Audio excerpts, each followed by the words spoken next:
January 3rd, 4th, 5th, I'm visiting doctors and saying, look, I need to see a vascular specialist immediately.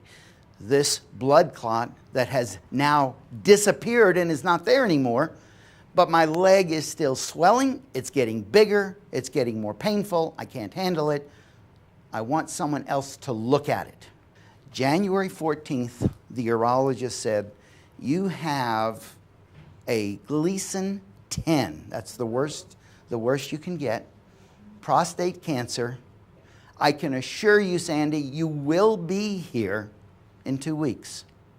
But I can't say that about 6 months. That date, January 14th, will stick with me for a long time. Or whatever length of time I have left. I know it'll stick with my wife for a long time. But there was nothing, I mean, it was such a downer. I am concerned. I am unable to live with the thought of what's going to happen to me the last 2 weeks, the last 3 weeks, the last 4 weeks, the last 5 weeks.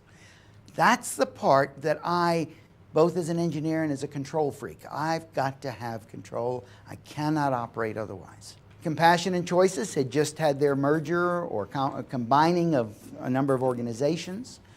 I didn't know what anything was, and I'm just going from one site to the next to the next. I'm not sure I know the name of exactly which site had a phone number. And the first thing I know, I'm talking to someone in Oregon, a nurse practitioner who is visiting with me. Again, a fantastic lady. She spent 45 minutes, 46 minutes, I timed it, on the phone talking to me. And among the things she said was that, Sandy, I can assure you that if and when the time comes, I will make sure you know and get the information that you want. I simply needed to know that I could have some control of my own life. I could not accept the idea that I might have been in a hospital, hooked up to stuff, unable to breathe, with a tube or whatever the case might be. I couldn't handle that. That's not me. I don't need that. If my quality of life is gone, I'm gone. That was the start of my new life.